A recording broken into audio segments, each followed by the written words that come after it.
हाँ, तो शुरू करो।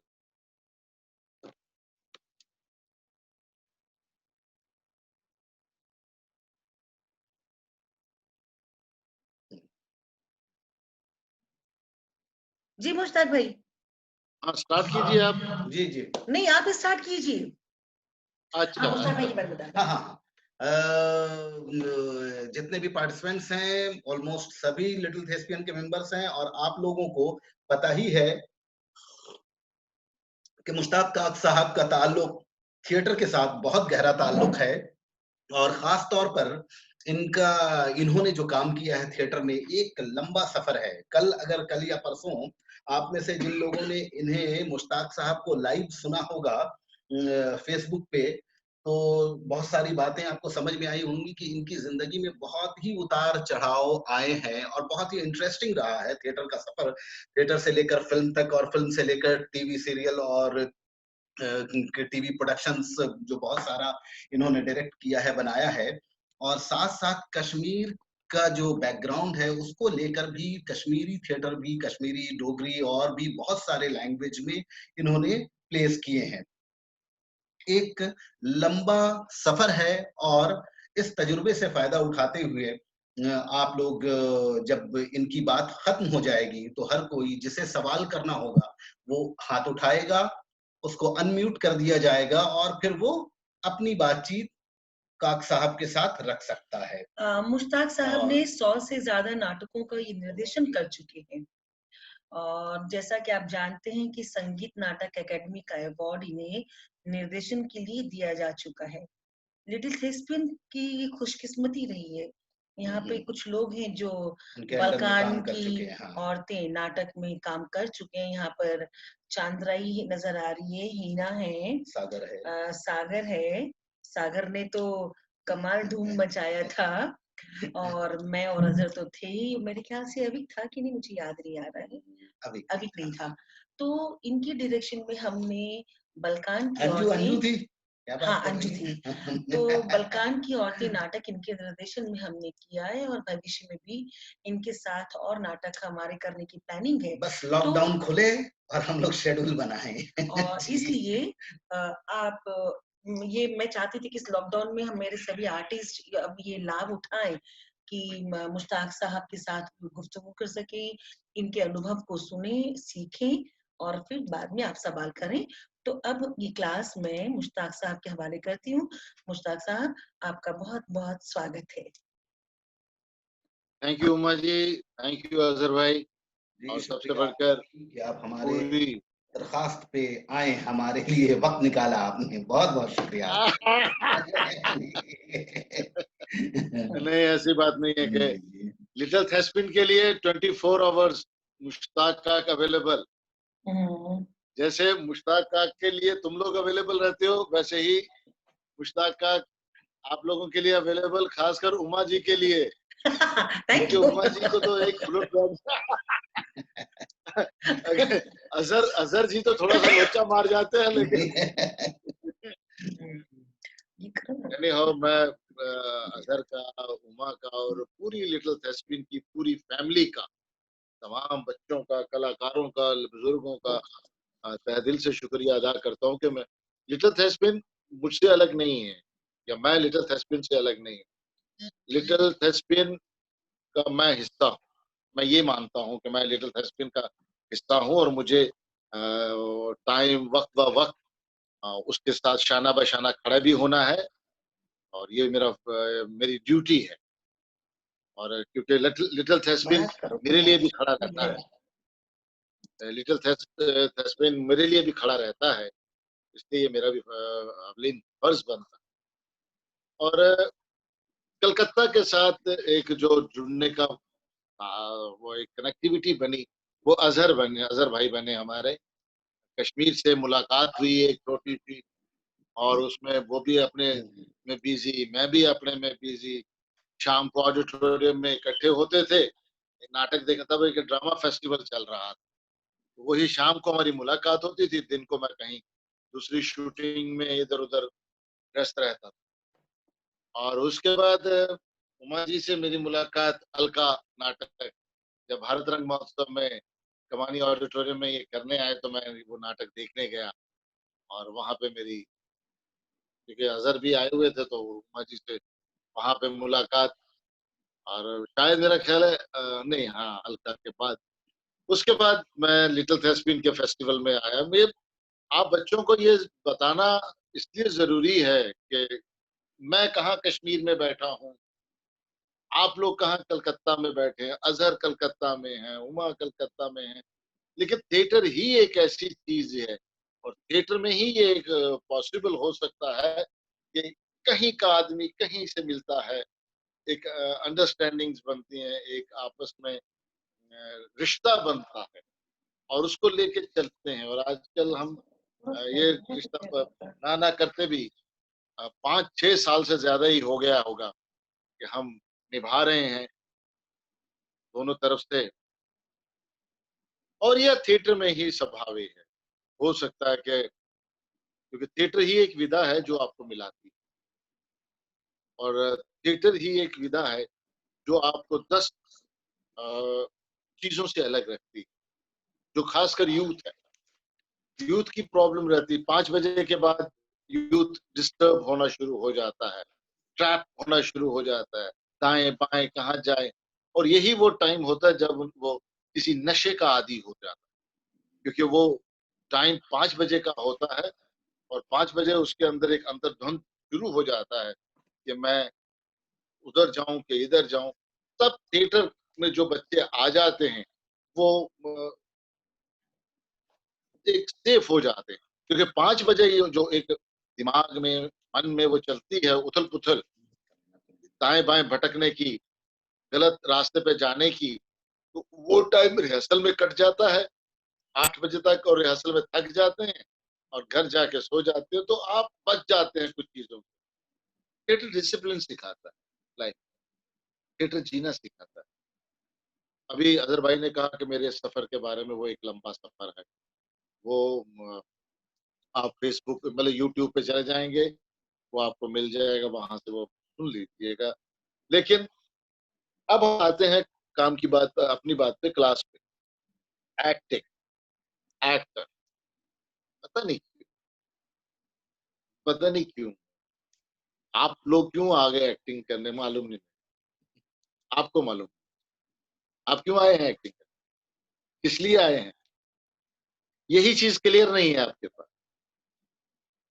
जब ये चीज़ क्लियर हो जाएगी कि आप एक्टिंग करने क्यों आए हैं, तो आगे वाली गाड़ी बड़े सादे तरीके से धनधनाती हुई निकल जाएगी। अगर आप क्लियर नहीं है कि मैं थिएटर करने क्यों जा रहा हूँ, थिएटर क्यों कर रहा हूँ, तो आपकी गाड़ी बस वो वैसे ही होगी जो हर स्टेशन पे रुकती जाएगी, हर स्टेशन पे रुकती जाएगी और मंज़िल पे पता नहीं कब पहुँचेंगे, क्लियर नहीं। और ये चीज़ डिसाइड आपने करनी है। थिएटर में ही एक ऐसी विधा है जहाँ पे पेरेंट्स जो हैं, वो बच्चे को वैसे वेलकम करके नहीं भेजते हैं, बस दुखी होके भेजते हैं। जब बच्चा कहता है मैं जाना है, मैंने करना है, अच्छा, घर वाले बोलते हैं अच्छा जा कर, जब मुसीबत गले से उतरेगी जा कर, एक स्टेज आ जाती है। लेकिन अगर वही पेरेंट डॉक्टर, इंजीनियर बच्चे को बनाने का ख्वाब देखते, तो जो बच्चा उसमें होता है, तो वो पेरेंट्स बड़े वेलकम करके कॉलेज भी ले जाएँगे, बाइक भी लेके देंगे, गाड़ी भी लेके देंगे। मेडिकल कॉलेज जा रहा है बच्चा या बच्ची, या इंजीनियरिंग कॉलेज में जा रहा है, लेकिन थिएटर करने के लिए घर वाले ना कुछ नहीं देंगे आप, पहली बात क्लियर है ये। क्योंकि ये फैसला आपने खुद चुना है, इस फील्ड को आपने चुना है, आपके पेरेंट्स ने नहीं। क्योंकि आपके पेरेंट्स कभी नहीं चाहेंगे थिएटर करें, क्योंकि इसकी छवि अलग बनी हुई है। बट थिएटर में अब इंजीनियर भी है, थिएटर में अब डॉक्टर भी हैं और थिएटर में आप डॉक्टर भी बन, क्योंकि खाली राष्ट्रीय नाट्य विद्यालय नहीं है, national school of drama he acting का एक साधन नहीं है। यूनिवर्सिटीज़ में अलग-अलग डिपार्टमेंट हैं।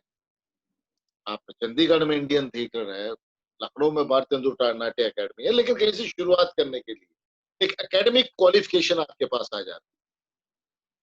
आप कीजिए थिएटर। मैं तो सुझाव ये दूंगा आपको कि आप पेरेंट्स को खुश करने के लिए, ये मैं वो टोटका बता रहा हूँ कि पेरेंट्स आपको हंस के बोलेंगे कि आप जाइए थिएटर कीजिए। उसका तरीका ये है कि आप बीए पास आउट होने के बाद घर वालों को बोलिए कि मैं थिएटर में एमए करना चाहता हूँ, मैं एमए करना चाहता हूँ, और वो ज्वाइन आप थिएटर कर लीजिए, थिएटर की एमए। तो पेरेंट्स खुश हो जाएंगे, हाँ बच्चा एमए कर रहा है। वो खुश इस चीज से होंगे कि मास्टर कर रहा है, एमए कर रहा है, मास्टर। लेकिन उसमें आपका थिएटर का शौक भी पूरा हो जाएगा और आपके पास एक प्रोफेशनल क्वालिफिकेशन आ जाए। ये चीजें बहुत जरूरी हैं आज के दौर में। आपके पास प्रोफेशनल क्वालिफिकेशन आ जाएगी, आप चाहे उसके बाद थिएटर कीजिए, चाहे किसी जॉब कर लीजिए। कहने का मतलब ये है कि थिएटर की पढ़ाई भी है। थिएटर इतना आसान भी नहीं है जितना आप समझ के आ जाते हैं कि चलो जी बस एक, क्योंकि थिएटर की एक परंपरा रही है, झोला होना चाहिए कंधे पे। हमारे टाइम पे वो हमारे टाइम पे वो लंबा झोला हुआ करता था ऐसे करके। लेकिन आजकल मॉडर्न झोला आ गया है। वो शोल्डर पे ऐसे डाल के ऐसे ऐसे जंप मारा, गाड़ी पे चढ़ गए, जंप मारा, गाड़ी से उतर गए। लेकिन जो हमारा झोला था ना, हम जंप मारते थे, बीच से पता नहीं क्या निकल के बाहर गिर जाता। वो खादी का झोला होता था। कहा जाता था मंडी, दिल्ली के मंडी हाउस में, ये झोला वाला थिएटर कर रहा है। जिसने झोला लेके जो घूमते रहे उनको ये झोला वाला थिएटर कर। हाँ, एक बड़े निर्देशक हैं, बड़े निर्देशक है बंसी कौल जी। वो तो डांट देते थे कई लोगों को, भाई क्या दाढ़ी वाड़ी बढ़ा के करते हैं यार, थिएटर वाला थोड़ी है कि लंबी लंबी दाढ़ियां रख ली, झोला रख लिया, बस ये थिएटर वाले हैं, थिएटर वाले। ऐसा नहीं, थिएटर वाला भी स्मार्ट हो सकता है। आजकल हमारे अजहर भाई ने दाढ़ी बढ़ा रखी, लेकिन जब क्लीन शेव्ड होते हैं तो धन धनाए होते हैं। हम भी आजकल थोड़े से क्लीन शेव्ड हुए हैं, दाढ़ी हमने भी रखी होती है। लेकिन मेरी दाढ़ी का रखने का मकसद एक ही होता है। मैं हमेशा कहता हूँ कि भाई मैं दाढ़ी रखने के भी पैसे लेता हूँ और दाढ़ी कटवाने के भी पैसे लेता हूँ। वो उसका मकसद ये रहता है कि फिल्म्स में जब काम करना होता है तो उनकी डिमांड दाढ़ी ही होती है। मुझे वैसे ही रोल मिलते हैं। तो ये थिएटर का थोड़ा-सा मैंने आपको आगाह कर दिया पहले कि ये चीज़ें होनी बहुत ज़रूरी, मोटी-मोटी चीज़ें। शुरुआती ज़िंदगी के थिएटर की शुरुआत की बड़ी-बड़ी ज़रूरी। अब मैं अगर आपको बड़ी-बड़ी किताबों के नाम गिनवा दूँ, स्पेंसर, पीटरब्रुक, बर्टोल्ड ब्रांट, ये, वो, है ना? तो आदमी सोचेगा यार यहाँ तक तो मैं गया ही नहीं, ये तो इधर से बातें जा रही। क्योंकि आपका मेंटल लेवल पहले उस जगह पे लाना। आप अभी आपका मेंटल लेवल अभी उस जगह तक नहीं तैयार हुआ है कि आप सेंसलेस की मेथड एक्टिंग, रियलिस्टिक एक्टिंग, ये एक्टिंग, वो एक्टिंग, अभी वहां तक नहीं। अभी बेसिक चीज है। बेसिक चीज ये है कि आप अपने साथ क्लियर हो जाइए कि मैं थिएटर करना, नंबर 1। नंबर 2, आपने लिटरेचर पढ़ना, आपने पढ़ाई करना। पढ़ाई के बगैर थिएटर नहीं होगा, ये मेरा मानना है। आपको पढ़ना है, क्योंकि स्क्रिप्ट भी पढ़नी है और उसके अलावा आपको अच्छे नॉवल पढ़ने हैं, अच्छी कहानियां पढ़नी है, अच्छी पोइट्री पढ़नी है। वो आपको एक विजन देंगे, आपको आपको शब्दावली देंगे, आपकी वोकेबलरी, बातचीत में आपकी वोकेबलरी में इजाफा हो। आपको पेंटिंग एग्जीबिशन देखिए, बहुत जरूरी है। रंगों की भाषा, उन रंगों में से क्या एक्सप्रेशंस मिल रहे हैं, वो आपके, आप देख रहे हैं तो आपको क्या फील हो रहा है उन कलर्स के साथ, वो देखना बहुत जरूरी है। पेंटिंग, आपको पेंटिंग को एक, मेरा कहने का मतलब एक एप्रिसिएशन करना आना चाहिए। मॉडर्न पेंटिंग्स देखिए, सब चीजें देखिए। म्यूजिक सुनना आपके लिए बहुत जरूरी है। एक्टर के लिए म्यूजिक, एक्टर जरूरी नहीं है कि वो बहुत अच्छा सिंगर हो। अगर गाए अच्छा तो बहुत अच्छा, गाए तो अच्छा है। लेकिन मेरा यही रहता है, मैं भी अच्छा सिंगर नहीं हूँ, बट मैं तानसेन नहीं हूँ, पर मैं कानसेन। कानसेन से मतलब मुराद ये है कि मैं कान से म्यूजिक सुनता हूँ और अच्छा बुरा डिसाइड करता हूँ कि ये म्यूजिक कैसा है, ये कैसा लग रहा है, साउंड कैसी है। मैं वो इसी इसलिए कहता हूँ कि मैं तानसेन नहीं, मैं कानसेन। तो आप लोग भी कानसेन तो बनिए, अच्छा म्यूजिक सुनिए, अच्छी जो इंस्ट्रूमेंट्स सुनिए, फोक म्यूजिक सुनिए। म्यूजिक आपकी बॉडी के अंदर एक सेंसेशन पैदा करता है, आपके अंदर एक रिदम लाता है। आप कई एक्टर्स को देखते हैं तो उनके कभी हाथ का लचक बड़े ऐसे करते करते, क्या बात है। कभी वो एक्टर बात करते करते से कमर हिलाता है तो आप कहते हैं वाह यार क्या। अमिताभ बच्चन डांस जितना अमिताभ का आप डांस देखिए, अमिताभ बच्चन जी का, तो वो सिर्फ कमर का झटका मारते हैं और अपनी लंबी सी बाजू को ऐसे करके 2 झटके बाजू को देते हैं, आप व्हिसल बजाना शुरू कर देते हैं, तालियां बजाना। वो वजह क्या है? क्योंकि उसने अपनी बॉडी के अंदर कोई म्यूजिक सेंसेशन रखा हो, वो जरूरी म्यूजिक का। मैं छोटी सी एग्जांपल दे देता हूँ। आप गाड़ी चला रहे हैं, अगर 4 व्हीलर चला रहे हैं, गाड़ी चलाते चलाते अगर आप गुलाम अली की गाड़ी बड़ी आहिस्ता आहिस्ता चला, बड़ी मस्ती से ऐसे ऐसे, लेकिन वो कैसेट निकाल दीजिए, आप माइकल जैक्सन का सॉन्ग लगा और जैसे माइकल जैक्सन का ड्रम बीट बजता है वैसे ही आपका पाँव एक्सीलेटर पे दबता है। आप एक्सीलेटर दबा दबा के वो करना शुरू कर देंगे, क्या उसको कहते हैं, गाड़ी ड्राइव कर। तो ये म्यूजिक है, आपकी बॉडी में म्यूजिक है, इसलिए आपके अंदर वो होना चाहिए। म्यूजिक आप सुनेंगे, म्यूजिक का आपको ज्ञान थोड़ा बहुत होगा, उससे ये होगा कि आपका जो स्क्रिप्ट होता है, जो संवाद आपका होता है और उसका और आपके हाथ का एक्शन, इसको कहते हैं intonation between text and action. ये आगे की बात है, ये बेसिक होती है। अब आप लोग एक्टर बनने आए, आपने टेलीविजन देखा या पहले या फिल्म देखी, आपको शौक चढ़ गया कि मुझे एक्टर बनना, आप आ गए, लेकिन करना क्या है उसके लिए क्लियर, उसके लिए यही जो कुछ चीजें बताई हैं वो करनी है। अब एक्टिंग, एक्टिंग पे मेरी उमा जी से बात आज दिन को हुई तो उन्होंने आपको स्क्रिप्ट की कैरेक्टराइजेशन के बारे में मैं विस्तार से बता दिया हुआ है, जो कि एक बहुत जरूरी पहलू रहता है एक्टर के लिए। वो कैरेक्टराइजेशन बनानी, वो टेक्स्ट पे स्क्रिप्ट पे काम करना। स्क्रिप्ट पे काम क्या करना है, स्क्रिप्ट को आपको बार बार पढ़ना है। जिस दिन आपको डायरेक्टर वो स्क्रिप्ट देते हैं, अच्छा भाई ये स्क्रिप्ट की कापी लो, रीडिंग करनी, तो आपका पहला काम ये होना चाहिए कि उस स्क्रिप्ट को बार बार पढ़ें, बार बार उस स्क्रिप्ट को पढ़ें, जितनी बार हो सके उतनी बार उस स्क्रिप्ट को पढ़ें, तो बहुत जरूरी है। और स्क्रिप्ट को बड़े प्यार से और इज्जत से रखिए, ये भी कहना बहुत जरूरी है। और आप रोल नहीं डिसाइड कर सकते, आप अपना कैरेक्टर डिसाइड नहीं कर सकते, वो निर्देशक डिसाइड करे और निर्देशक को आपने खींचना है। तो ये पहला एक्टिंग का पहला पड़ाव जो है, आपने रीडिंग करके अपने डायरेक्टर को सेटिस्फाई करना है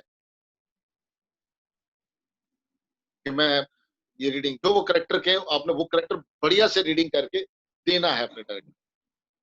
लेकिन आप फंस जाते एक सेकंड माफी चाहती हूँ, 1 मिनट के बाद ये पूरा जब ऑफ होगा तो आप लोग वापस इसी आईडी से, यही पासवर्ड से आप लोग आ जाइएगा। जैसे कि अभी ऑफ होने वाला है जी मुश्ताक भाई जी।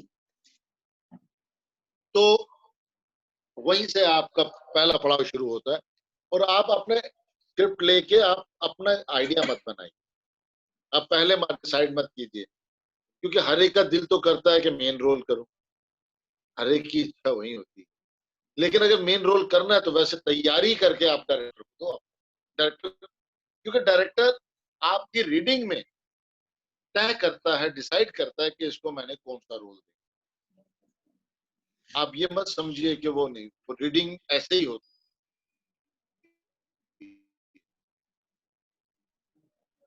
रीडिंग में डायरेक्टर विजुलाइज, और कभी कभी ऐसा होता है कि डायरेक्टर को कोई बंदा ऐसा प्रेस कर जाता है अपनी रीडिंग कि वो कहता है नहीं ये करेक्ट होता है, लेकिन वहां भी एक डेंजरस होता है। कई एक्टर रीडिंग बहुत अच्छी करते हैं लेकिन फ्लोर के ऊपर जब ब्लॉकिंग करते